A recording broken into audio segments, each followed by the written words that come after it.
இயேசுவுக்கே புகழ். மரியே வாழ்க. யோவான் நற்செய்தி 19ஆம் அதிகாரத்துல 27வது வசனத்துல இயேசு சொன்னார், அம்மா இதோ உன் மகன்.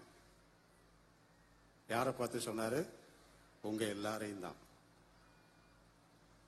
அம்மா இதோ உன் மகன், இதோ உன் மகள் என்று இயேசு சொன்னாரே, அந்த மகனும் அந்த மகளும் நீங்கள் தான். இதோ உன் தாய் அப்படின்னு சொன்னதுனால வந்திருக்கிறீங்க. ஆனா நம்ம என்ன நினைக்கணும்? இயேசு சொன்ன அந்த மகனும் அந்த மகளும் நான் தான். நான் அன்னை மரியாளை தேடி இங்கே வந்திருக்கிறேன். நம்ம சரியான இடத்துக்கு தான் வந்திருக்கிறோம். ஏன்னா ஒரு சாதாரண ஒரு விவசாயி தோல்ல துண்டை போட்டு கையில ஒரு கையிலே கட்டிக்கிட்டு அரசரை பார்க்க போனார். அரண்மனைக்குள்ளே விடமாட்டோம்ட்டாங்க. எப்படி விடுவாங்க? ஆளை பார்த்தவனே போயான்ட்டாங்க. எதுக்கு பார்க்க போனார்னா, ஒரு ஆப்பிளை கொடுத்துட்டு அரசரை பார்த்துக்கிட்டு ஒரு அரசரோட ஆசீர்வாதத்தை வாங்கிட்டு வரலாம் அப்படின்ட்டு போனாரு. உள்ளே விடமாட்டோம்ட்டாங்க. ஆனா அவர் போற வழியில அரசனோட அம்மா அரசி அங்க நின்னாங்க. உன்னை அரசி என்னப்பான்னு கேட்டாங்க. இந்த ஆப்பிளை கொடுக்கணும், உள்ளே விட மாட்டேன்ட்டாங்க. சரி ஏன்ட்ட கூட நான் கொடுத்துறேன். அரசி அந்த ஆப்பிளை ஒரு தங்க தட்டுல வச்சுட்டு போய் எடுத்து கொண்டு போய் அரசர்கிட்ட கொடுத்தாங்க. அரசர் தங்க தட்டை பார்க்காரா இல்லையா? கொடுத்தது யாரு? அம்மா. அந்த ஆப்பிளை எடுத்தாரு. தூரத்துல இருந்து விவசாயி பார்த்தான். நான் பார்க்க முடியாட்டிலும் நான் கொண்டு வந்த ஆப்பிள் அரசருக்கு போயிருச்சு. ஏன்னா யார்கிட்ட கொடுக்கணுமோ அவங்கிட்ட கொடுத்தா அந்த ஆப்பிள் போய் சேரும். நான் அரசிட்ட கொடுத்தேன்.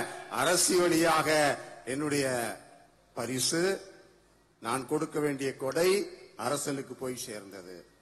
அந்த ஏழை விவசாயியை போலதான் நீங்க எல்லாம் வந்திருக்கிறீங்க.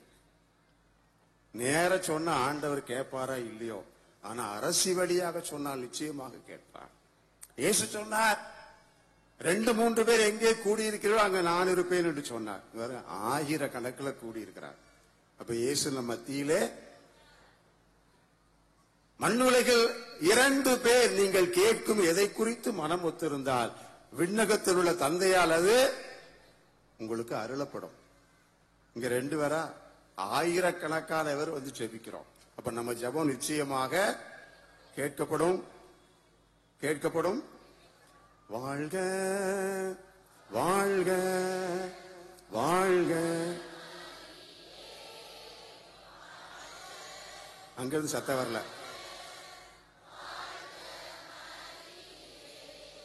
அதனால எல்லாரும் உங்க பாக்குறேன், நிறைய பேர் கண்ணீரோட வந்திருக்கிறீங்க, நொறுங்கி போய் வந்திருக்கிறீங்க, வேதனையோட வந்திருக்கிறீங்க, பாரம் சுமக்க முடியாம வந்திருக்கிறீங்க, கால் புண்ணானாலும் நடந்து வந்திருக்கிறீங்க.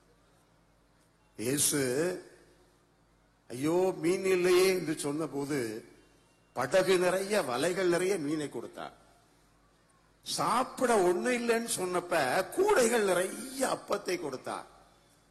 ரசம் இல்லையே சொன்ன போது குடமாக ரசம் கொடுத்தார். படகுகளை மீன்களால் நிரப்பிய ஆண்டவர், கூடைகளை அப்பத்தால் நிரப்பிய ஆண்டவர், குடங்களை ரசத்தால் நிரப்பிய ஆண்டவர் உங்களை நிரப்பாமல் இங்கிருந்து அனுப்ப மாட்டார்.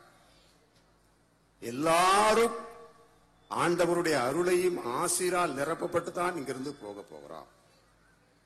அதை அன்னை மரியாள் நமக்கு பெற்றுக் கொடுக்கிறவராயிருக்கிறார். அதனால நம்முடைய எல்லா ஜெபங்களையும் நம்ம மாதா வழியா ஆண்டவர்கிட்ட சொல்லுவோம். எல்லாரும் கை உயர்த்திக்கோங்க, கையை உயர்த்துங்க. இங்க வந்திருக்கிற ஒவ்வொருவரும் உங்க தேவைகளை உங்க மனசுல வச்சுக்கோங்க. உங்களுக்கு மட்டும் இல்லை, இங்க வந்திருக்கிற எல்லாருக்காக நம்ம ஜெபிக்க போறோம். மாதாமா உங்களை நம்பி வந்திருக்கிறோம். எங்க கண்ணீர் துடைக்கப்படணும். எங்க வேதனைகள், எங்கள் துன்பங்கள், பாடுகள் அத்தனையும் இந்த நாளிலே மகிழ்ச்சியாக ஆசீராக மாற வேண்டும். நுறுக்கப்பட்டு வந்திருக்கிறோம். இந்த நாள் எங்களுக்கு ஆண்டவருடைய நிறைவான அருளை பெறுவதாக இருக்க வேண்டும். வாழ்க வாழ்க.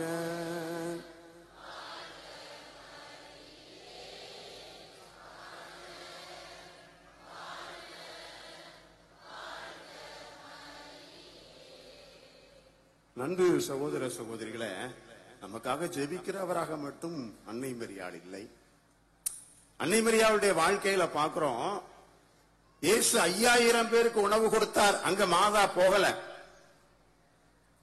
5000 பேருக்கு உணவு கொடுத்த போது அங்க போய் என் மகன் தான் பாருங்க 5000 பேருக்கு மேல சாப்பாடு கொடுக்காரு, நான் அவங்க அம்மா. மாதா சொல்லல, அங்க போகவும் இல்ல, பெருமையும் பாராட்டல. இறந்து போன லாசருக்கு உயிர் கொடுத்தார், மிகப்பெரிய அற்புதம். மாதா அங்க போகலங்க, அங்க போகல. அங்க போயும் என் மகன் இறந்து போனவருக்கு உயிர் கொடுத்தார், ஒன்னும் பெருமை பாராட்டல. இயேசு கடல் மீது நடந்தார், அப்போ மாதா அங்க போகல, பெருமை பாராட்டல. ஆனா மாதா எங்க போனார்?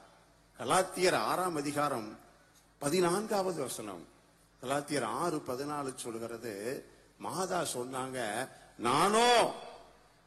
நானோ ஆண்டவர் இயேசு கிறிஸ்துவின் சிலுவையில் அன்றி வேறு எதிலும் ஒருபோதும் பெருமை பாராட்ட மாட்டேன். அங்கதான் மாதா போய் நின்னாங்க. லாசர் கல்லறைக்கு போகல, 5000 பேருக்கு அற்புதம் நடந்துக்கு போகல, கடல் மீது நடந்த போது போகல. மாதா எங்க நின்னாங்க? சிலுவையில் நின்னாங்க, கல்வாரியில் நின்னாங்க. அப்ப சொன்னாங்க, நான் பெருமைப்படுகிறேன், என் மகனுடைய சிலுவையிலே பெருமைப்படுகிறேன். ஏன்? அங்கதான் முக்கியமான சம்பவங்கள்லாம் நடந்தது. இந்த சிலுவையில தான் முக்கியமான சம்பவங்கள்லாம் நடந்துச்சு. நம்ம பாக்குறோம்ல. அன்னை மரியாளுக்கு 2 பெரிய ஆசி. ஒன்று என்ன? அவர் இயேசு கடவுளின் மகனின் தாயானார். எப்போ? ஆமென் அப்படி சொன்னார். எதுக்கு சொன்னாரு? மங்கள வார்த்தை, அருள் நிறைந்தவளே வாழ்க, ஆண்டவர் உம்முடனே, கடவுளின் பேரருளை கண்டடைந்துள்ளீர், உமக்கு ஒரு மகன் பிறப்பான், அவருக்கு இயேசு என்று பெயர். மாதா சொன்னாங்க, ஆமென். ஆண்டவருடைய அடிமை, வார்த்தையின்படியே ஆமென் அப்படி சொன்னாங்க. இயேசுவின் தாயானார், கடவுளின் மகனின் தாயானார். இரண்டாவது எப்போ? கல்வாரியில.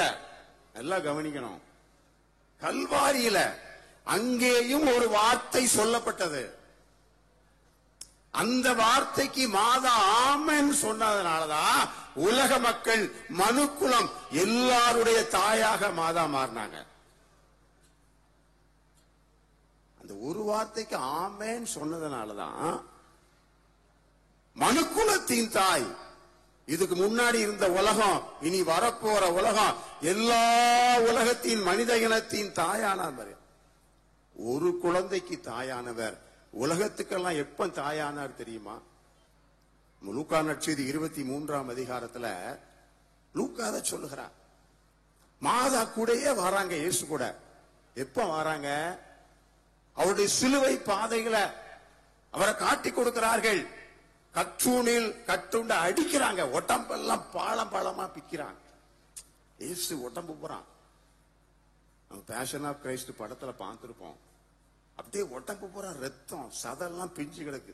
அந்த தாய் பார்க்கிறான், இயேசுவின் முகத்துல காரி துப்புறாங்க. அந்த தாய் பார்க்கிறார். இயேசுவை ஒரு நாயை போல இழுத்துட்டு போறாங்க. அந்த தாய் கூடயே போறாங்க. எவ்வளவு வேதனை! ஒரு பக்கம் வேதனை, இன்னொரு பக்கம் கோபம். தன் மகனை தன் கண் முன்னாலே அரை நிர்வாணமாக்குகிறார்கள். ஆடையெல்லாம் களைகிறாங்க. எந்த தாய் பொறுப்பா?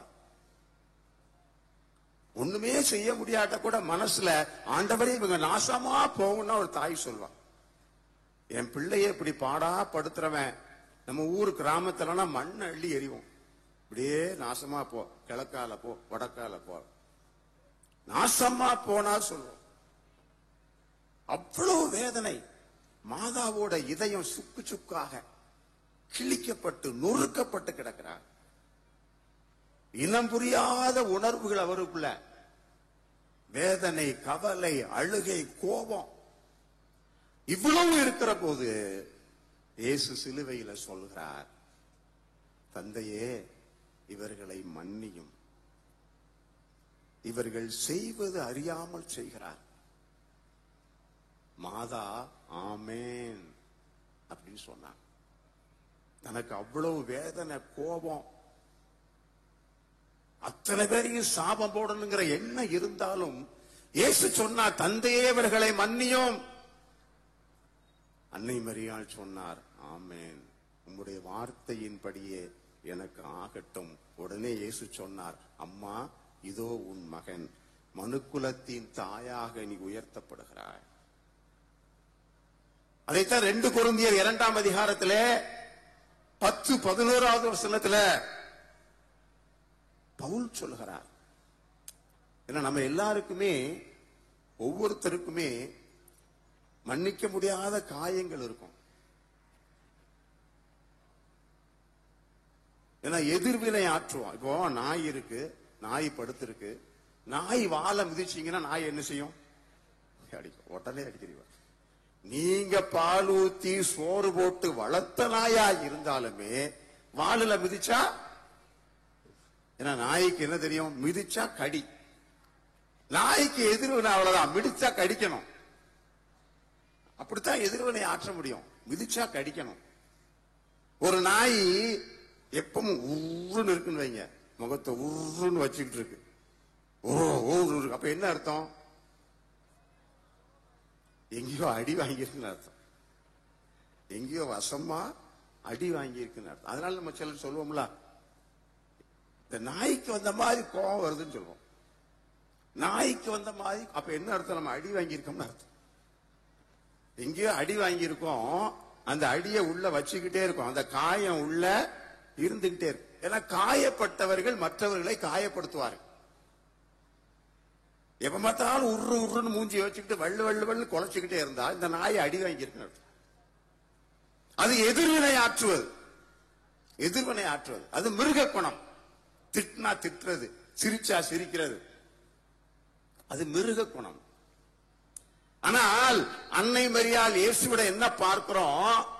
அடித்தாலும், கட்டி வைத்து அடித்தாலும், முகத்தில் காரி துப்பினாலும், நிர்வாணமாக்கினாலும் நான் எதிர்வினை ஆற்ற மாட்டேன்.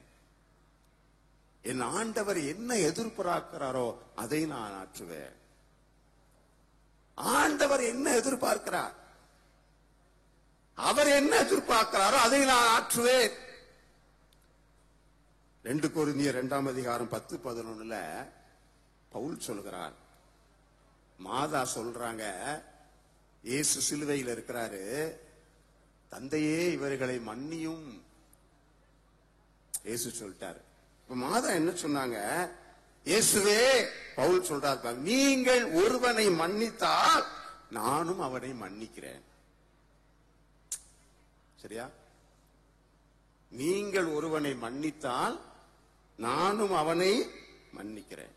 உங்களுக்கு யாரை மன்னிக்க முடியாம இருக்கும்? பெரும்பாலும் வீட்டுக்காரர், வீட்டம்மா, பெத்த தாயை மன்னிக்க முடியாது. பெத்த தாய், கூட பிறந்தது. அந்த காலத்துல, இப்ப யாரு கூட பிறக்கிறா? மன்னிக்க முடியாம இருக்கும், மன்னிக்க முடியாம இருக்கும். அப்போ மாதா என்ன சொன்னாங்க இயேசுவை பார்த்து? இயேசுவே, 10வது வசனம் சொல்ல, இயேசுவே நீங்கள் ஒருவரை மன்னித்தால் நானும் அவனை மன்னிக்கிறேன்.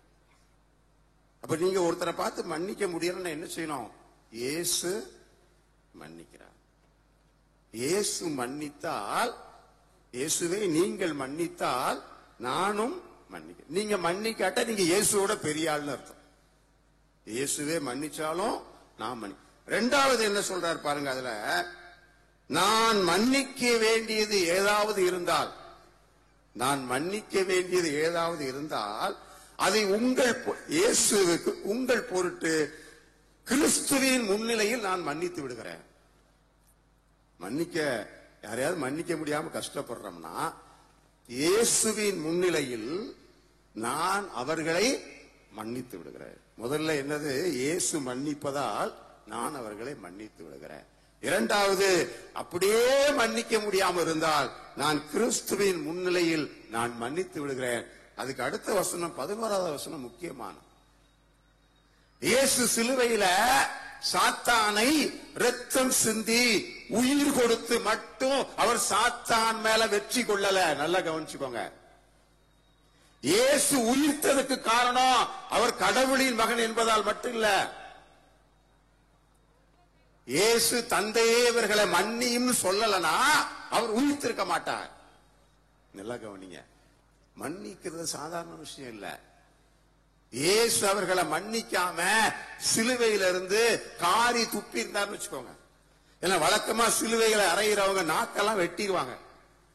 ஏன்னா சிலுவையில தொங்குறவன் சாபம் விட்டுக்கிட்டே இருப்பான், திட்டிக்கிட்டே இருப்பான், கெட்ட வார்த்தை பேசிக்கிட்டே இருப்பான், அடிச்சவன் குத்துனவன் எல்லாத்தையும் திட்டுவான்.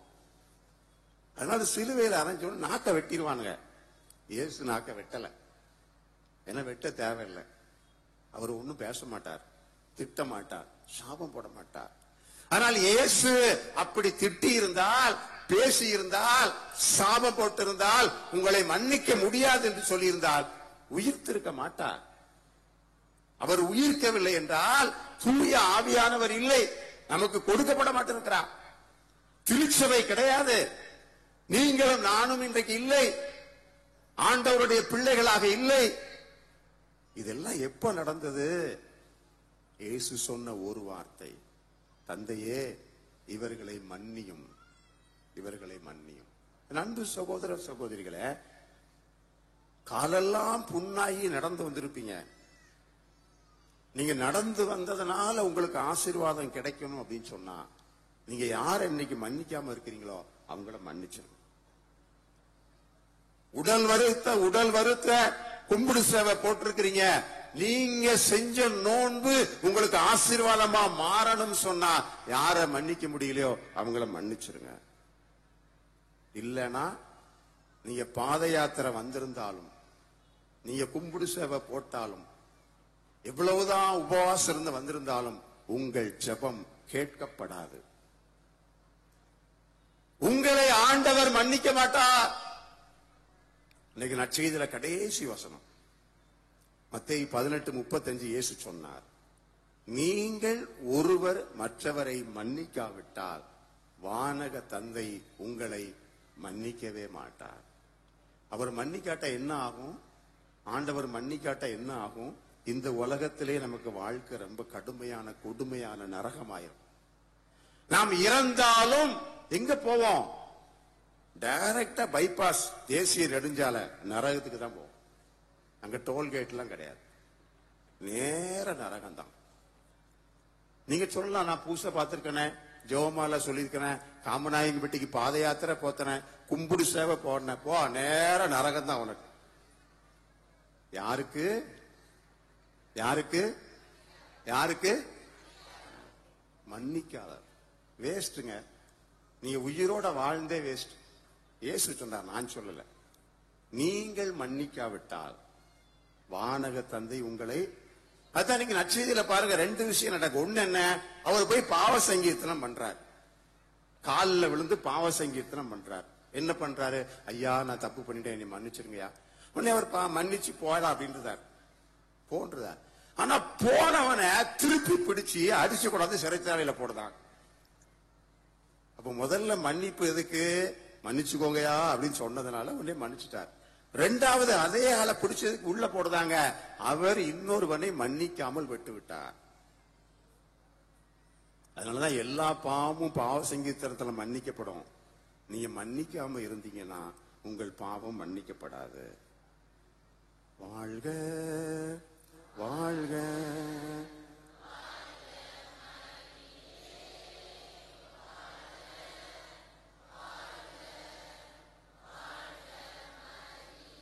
இப்ப யாரெல்லாம் நரகத்துக்கு போக விரும்புறீங்க கை தூக்குங்க. ஒரு அம்மா தூக்கி இருக்காங்க. ஏமா இல்லையா? அதான் நல்ல நல்ல நல்ல நல்ல யாராவது இந்த தைசு கை தூக்குங்க. நான் மட்டும்தான் கை தூக்கி இருக்கேன். அப்போ நீங்க என்ன செய்வீங்களோ செய்ய மாட்டீங்க, அது பேர் தெரியல. நரகத்துக்கு போகாம இருக்கணும்னா ஒரே ஒரு காரியம் செய்யணும். என்ன செய்யணும்? ஒரு மாமியாருக்கு கோபம், யார் மேல கோபம் வரும்? அடப்பா, எந்த ஸ்கூல்ல சொல்லி கொடுத்தாங்க தெரியல. தெரியுதுனா எதுக்கு தெரியுமா? காதல் கல்யாணம். மகன் லவ் பண்ணி கல்யாணம் முடிச்சிருக்கான். ஒரு சின்ன குழந்தை பிரான்சிஸ், அந்த அம்மா பேரு லூசியா. எப்ப பார்த்தாலும் பேரனை தூக்கி வச்சு கொஞ்சுவாங்க.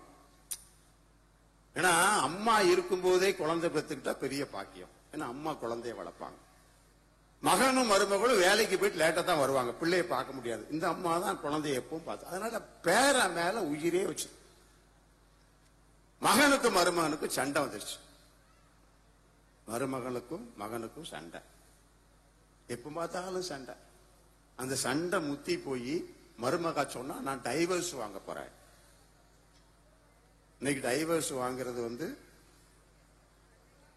ஆமா, டைவர்ஸ் வாங்க போறேன் சொல்லிட்டா. போய் டைவர்ஸ் வாங்கிட்டான்.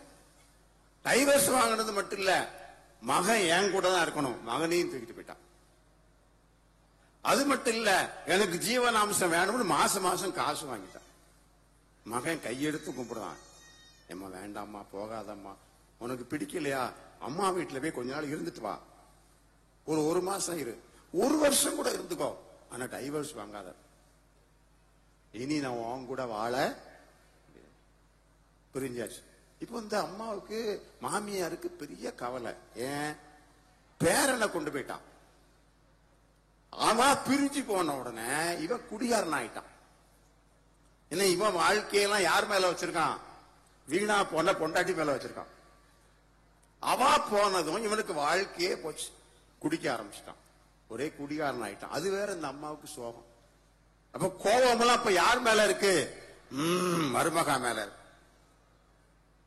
அதனால நைட்ல தூக்கம் வர மாட்டாங்க. ஏன்னா உங்களுக்கு மன்னிக்க முடியலன்னு வச்சுக்கோங்களேன், தூக்கம் வராது. மனசு எப்போ பொசு பொசு பொசு பொசு பொசுன்னு எரிஞ்சுக்கிட்டே இருக்கும். தலைவலி வரும், வயத்த வலி வரும், எல்லாம் வரும். ஆனா மன்னிக்கவும் முடியல, ஏத்துக்கிடவும் முடியல, அவ்வளவு வேதனை. ஏன்னா பேரனை பார்க்க முடியல. அப்ப இந்த அம்மா என்ன செய்வாங்க? பூசையில நம்ம நற்கருணை வாங்கறதுக்கு முன்னாடி ஒரு டோல்கேட் போடுவாங்க, குறுக்க கம்ப போட்டு மறிப்பாங்க. என்ன? ஒருவருக்கு ஒருவர் சமாதானம். நம்ம அதெல்லாம் தூக்கி விட்டு உள்ள வந்துடும், அது வேற கதை. சரிதானா? இப்ப இந்த அம்மா என்ன செய்வாங்க? விளக்கமா சமாதானம் சொல்லும் போது பக்கத்துல இருக்கிற ஆள் மட்டும் இல்ல, அவங்களுக்கு தெரிஞ்ச ஆளெல்லாம் மனசுல கொண்டு வந்து சமாதானம் சொல்லுவாங்க. ஆனா யாரை கொண்டு வர மாட்டாங்க. அப்போ ஒரு நாள் அவங்க மனசுல ஒரு தோணுச்சு, என்ன தெரியுமா? ஊர்ல உள்ளவட்டெல்லாம் மனசுல சமாதானம். மருமகிட்ட சொன்னா என்ன, இந்த ஸ்டெப் தான் முக்கியமானது. நீ என்னைக்கு நினைக்கிறியோ அதெல்லாம் முடியாது, அதெல்லாம் மன்னிக்க முடியாது. நான் என்ன தப்பா பண்ணேன், நான் என்ன பண்ண சொல்லுங்க, நான் என்ன தப்பா பண்ணேன், அப்புறம் அதுக்கு நான் எதுக்கு இப்படி சொல்லிக்கிட்டே இருப்போம். சரிதானா? சொல்லிக்கிட்டே இருப்போம். ஆனா எப்போ நான் மன்னிக்கணும், நான் மன்னிக்கணும் அப்படின்னு நினைக்கிறியோ, அந்த மாமியார் நினைச்சா நான் மருமகளை மன்னிக்கணும், இல்லைன்னா என்ன ஆகும்? மன்னிக்காட்ட என்ன ஆகும்? மாமியார் எங்க போவா? அப்ப மனசுல நினைச்சிட்டு பக்கத்துல இருக்கிற ஆள்கிட்ட மருமகளை பார்த்து மருமகளை நினைச்சிட்டு சமாதானம் அப்படின்னு சொன்னான். சொன்ன உடனே அவளுக்கு அவ்வளவு ஆசீர்வாதம், அவ்வளவு ஆசீர்வாதம், மனசுல அவ்வளவு மகிழ்ச்சி. உடனே வீட்டுக்கு போன உடனே அவளுக்கு ஒரு எண்ணம், என்னதுமா, இன்னைக்கு ஹோட்டலுக்கு மருமகளை சாப்பிட கூப்பிடுவோமே. உடனே போன் பண்ணிட்டான். போன் பண்ணி, மருமல அத்த இன்னைக்கு ஹோட்டலுக்கு சாப்பிட போவாரியா? வந்துட்டா. மாமியார் மருமகளும் வீட்டிலே ஒன்னா சாப்பிட்டது இல்ல, ஆனா ஹோட்டல்ல ஒண்ணு சாப்பிட்டாங்க. பாருங்க, அந்த மாமியார் கடவுளால் உயர்த்தப்பட்டார். அன்னை மரியாளை எப்படி ஆண்டவர் உயர்த்தினாரோ அதே போல ஆசிரார் அருளால் உயர்த்தினார். ஏனென்றால் நான் மன்னிப்பேன் என்று நினைத்தார், மன்னிக்க வேணும்னு ஆசைப்பட்டார், அதனால் மன்னிக்கிறதுக்கு கடவுள் உதவி செய்தார். வாழ்க வாழ்க வாழ்க மரியே வாழ்க.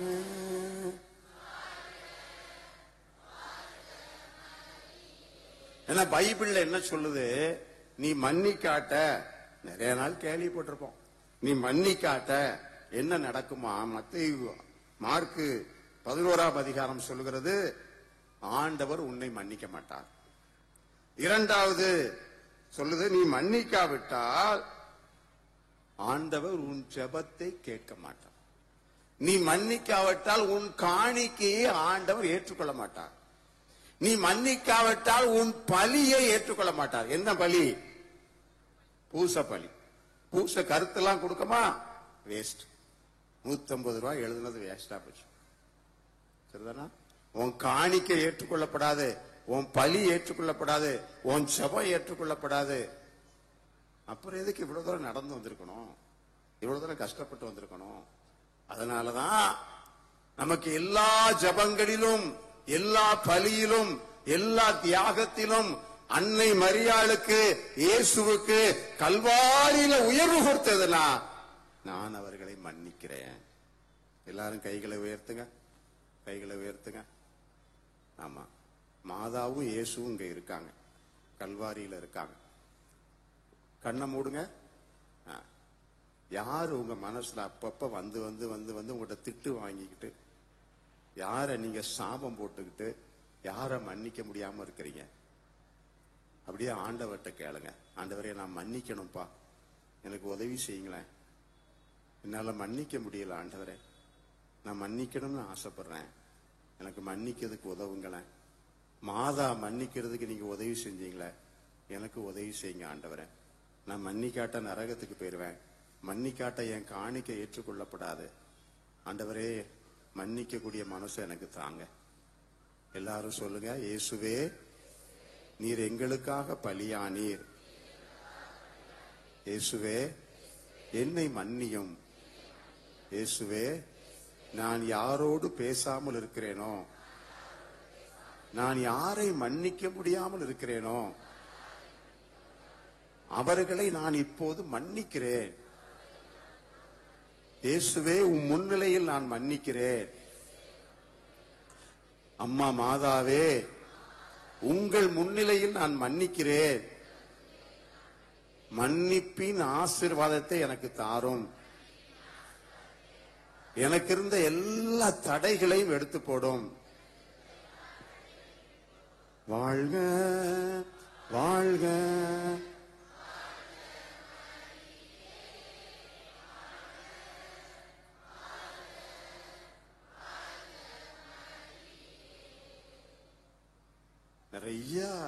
நிறைய சம்பவங்கள் மன்னிக்கிறதுக்கு சொல்லிட்டே போலாம். என்ன சொன்னாலும் இந்த பாயிண்ட் தான் நான் வந்து நிற்பேன். ஏன்னா பெல்ஜியம் நாட்டுல பெர்தா பெட்டிட்னு ஒரு புனிதர், அந்த அம்மா என்ன சொன்னாங்கன்னா, மாதாவுக்கு 2 பண்புகள் உண்டு, அது நமக்கு ரொம்ப முக்கியமான. ஒன்று அமல உட்பவம், இன்னொன்று வியாகுலம். அமல உட்பவம்னா என்ன? கடவுள் மாதாவுக்கு கொடுத்தது அமல உட்பவம். கடவுளின் கொடை, கடவுளின் பரிசு மாதாவுக்கு கொடுத்தது. வியாகுலம் என்னது? மாதா கடவுளுக்கு கொடுத்தது. மாதா கடவுள் கொடுத்தது. அதனாலதான் அமலோற்ப மாதான்னு சொல்லாதீங்க, அமல உட்பவ வியாகுல மாதாவே. இன்னைக்கு நீங்க எல்லாரும் கேட்டு வந்திருக்கிறீங்க, ஆண்டவரே எனக்கு அதை கொடுங்க இதை கொடுங்க. ஆண்டவர் கொடுப்பார். நீ ஆண்டவருக்கு என்ன கொடுக்கிற? மாதா கொடுத்தாங்க. எல்லாரையும் மன்னிக்கிறேன் அப்படிங்கிற மன்னிக்கிற மனப்பான்மையை கொடுத்தாங்க. நான் எல்லா காயங்களையும் நான் விட்டுருந்தேன், எல்லா காயங்களும் சுகமாவிட்டு காயங்களை முழுசு கொடுத்தாங்க. வேதனைகளை, கண்ணீரை கொடுத்தாங்க. நம்ம இன்னைக்கு அதைத்தான் ஆண்டவர் கேட்கிறார். நீங்க கொடுக்கிற பெரிய பெரிய கொடைகளை விட இன்றைக்கு கேட்கிறார், நீ மன்னித்து விடு, நீ மன்னித்து விடு. அன்னை மரியாளை போல மன்னி. இயேசுவே, நீங்க மன்னிக்கிறதா தான் நானும் மன்னிக்கிறேன். இயேசு யாரையாவது மன்னிக்காம இருப்பாரா? எல்லாரையும் மன்னிப்பாரு. அப்ப நானும் மன்னிக்கிறேன். ஏன்னா எனக்காகவும் உனக்காகவும் இயேசு சிலுவையிலே பலியானார். ஆண்டவர் இந்த நாளில் மன்னிப்பின் வழியாக உங்க வாழ்க்கையில இருந்த எல்லா தடைகளும் நிறைய சொல்லுவீங்க. நான் ஜெபம் பண்ணி பாக்குறேன், ஜெபம் கேட்கல. எவ்வளவோ நான் உபவாசம் இருக்கேன், கேட்கல. எத்தனையோ முறை தெரியாத்தர போறேன், கேட்கல. மனசுல கேட்டு பாரு, நீ மன்னிக்காம இருப்ப. அதுதான் பெரிய தடை. ஆண்டவர் இன்றைக்கு அந்த தடையை எடுத்து போடுவார். இப்ப நம்ம எல்லாரும் நம்ம ஒவ்வொருத்தர் தேவைகளுக்காக நம்ம செபிக்க போறோம். மாதாட்ட கைகளை உயர்த்துங்க, கைகளை உயர்த்தி இதனால உங்க குடும்பத்தை ஆண்டவர்கிட்ட ஒப்பு கொடுங்க. கணவன், மனைவி, பிள்ளைகள், எவ்வளவுதான் சொத்து பணம் இருந்தாலும் அந்த குடும்ப உறவு தாங்க முக்கியம். கணவன் மனைவிக்குள்ள அன்பு இல்லைன்னா எவ்வளவுதான் சம்பாதிச்சாலும் வீடுதான். பெற்றோருக்கும் பிள்ளைகளுக்கும் அன்பு இல்லைன்னா அது குடும்பமே கிடையாது. அப்பா, அப்படிப்பட்ட குடும்பத்தை எனக்கு தாங்க ஆண்டவரே. அன்பால் நிறைந்த குடும்பம், கோபம், எரிச்சல், பழி வாங்குற எண்ணம் எதுவும் இல்லாம இயேசுவே எங்க குடும்பத்தை ஆசீர்வதிங்க. மாதாம்மா, திருக்குடும்பத்தின் தாயே, எங்க குடும்பத்தை ஒப்பு கொடுக்கிறோம். அன்பினால், இரக்கத்தால், மன்னிப்பால் நிறைந்த குடும்பமாக எங்கள் குடும்பத்தை ஆசீர்வதிங்க. வாழ்க வாழ்க வாழ்க மரியே.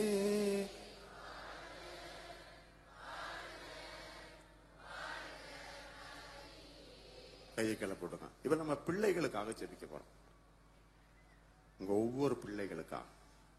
அந்த பிள்ளை எங்க இருக்கோ, என்ன செய்தோ தெரியல, படிக்கலாம், வேலை பார்க்கலாம், சொன்னோடி கேட்காம இருக்கலாம், வீணா போனவனா இருக்கலாம்.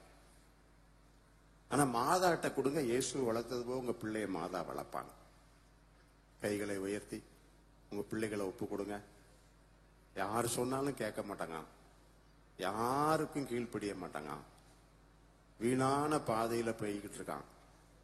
என் பிள்ளைக்கு இன்னும் வேலை கிடைக்கல, என் பிள்ளை இன்னும் படிப்புல பாஸ் பண்ணல, என் பிள்ளைக்கு இன்னும் குழந்தை பாக்கியம் இல்லை, என் பிள்ளைக்கு இன்னும் திருமணம் ஆகல. அம்மா மாதாவே, இயேசுவை வளர்த்தது போல என் பிள்ளையும் வளர்க்கணும். இப்போ இந்த நேரம் அந்த பிள்ளை எங்க இருந்தாலும் ஆண்டவர் இயேசு அந்த பிள்ளையை தொடுவாராக. இயேசுவின் வல்லமையான கரம் என் பிள்ளையை உம்முடைய பிள்ளையாக மாற்றுவதாக. வாழ்க வாழ்க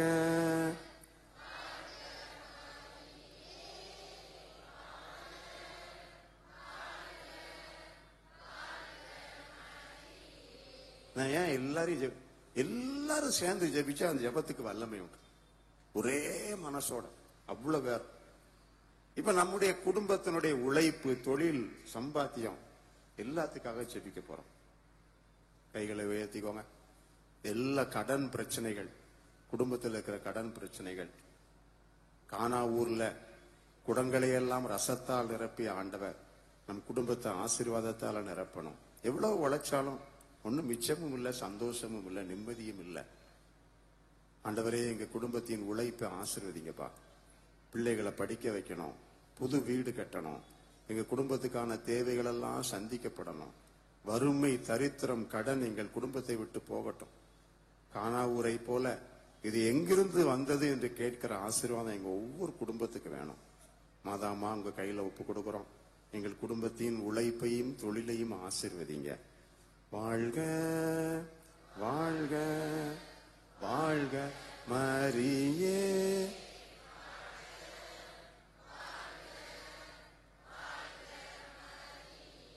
கடைசியா ஒண்ணு என்ன தெரியுமா? இப்போ ஆசீர்வாதத்துக்கு ஒரு பெரிய தடை இருந்துச்சு, பாறாங்கல் தூக்கி தூர போட்டாச்சு. எது? மன்னிக்காமை. இன்னொன்னு என்ன தெரியுமா ஆசீர்வாதத்துக்கு பெரிய தடையா இருக்கிறது?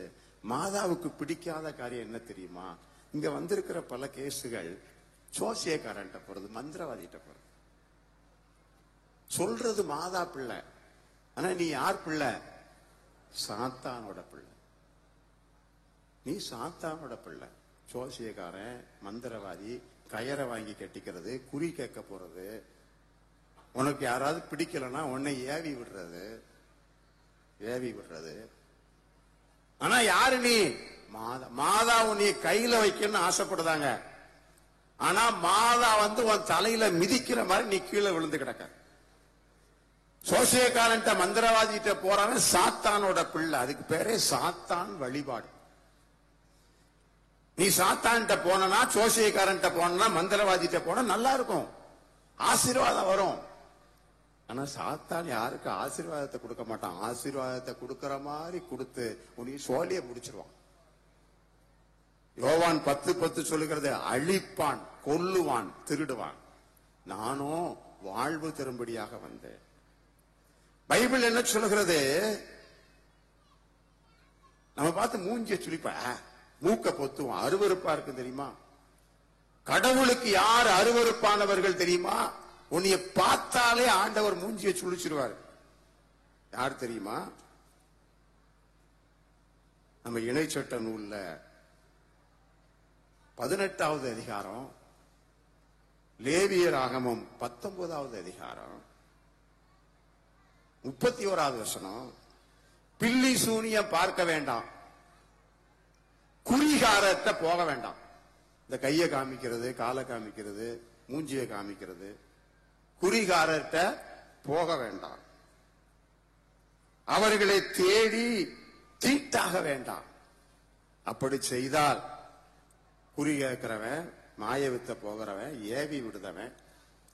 நீ ஒரு கடை வச்சிருக்க, உன் பக்கத்துல இன்னொருத்த கடையை வச்சுட்டாங்க, உடனே மந்திரம் செஞ்சு வச்சிருக்காரு. உனக்கு பிடிக்கல, உடனே மந்திரம் செஞ்சு வச்சிருக்காரு. நீ செஞ்ச மந்திரம் அவங்களை அழிக்கிறதோ இல்லையா, முதல்ல ஒன்னையும் அழிக்கும்.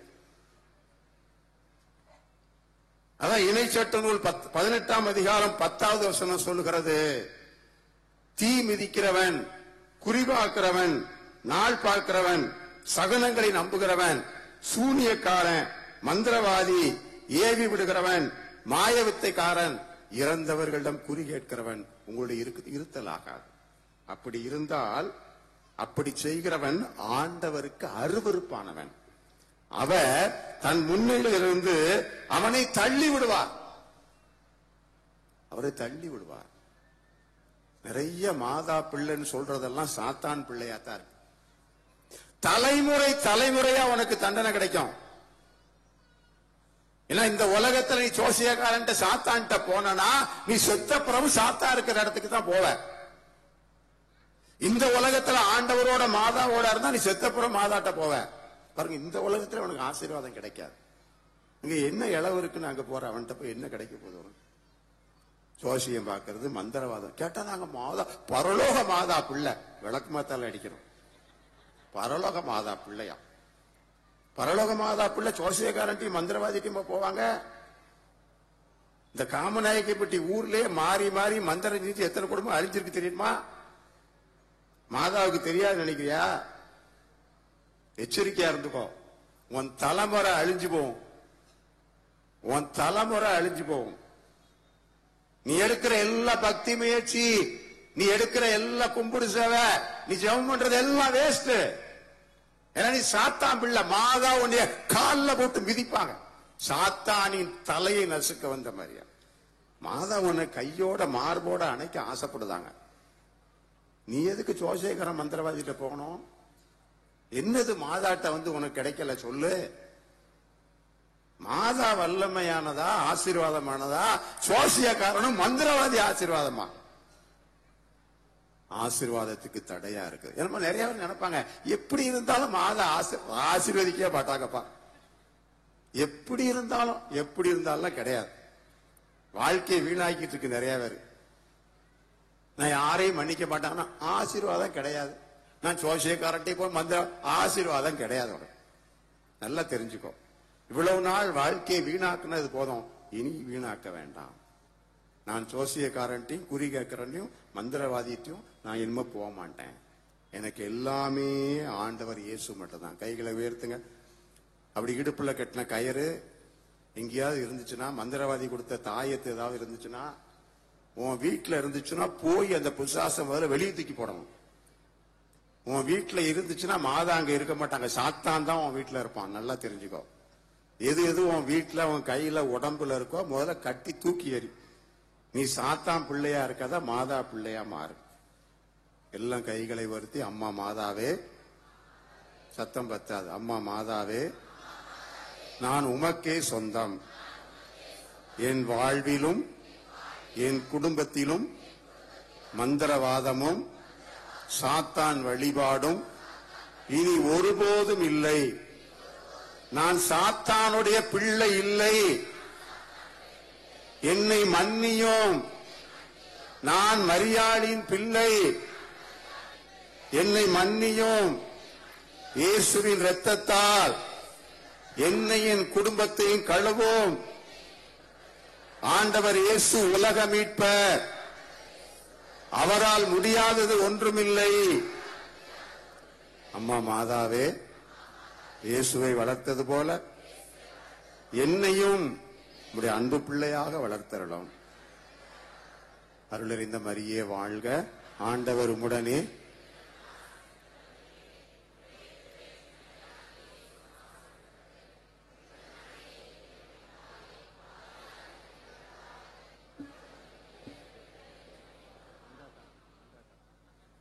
எழுந்து நிற்போம்.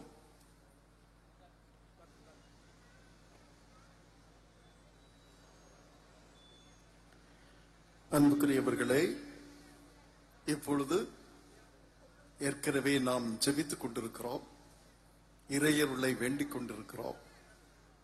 மன்னிப்பு வேண்டி நாம் இந்த இடத்திலே இறையருளை கேட்கின்ற இந்த நேரத்தில் நமக்காக, நம்முடைய திரு அவைக்காக, நாட்டிற்காக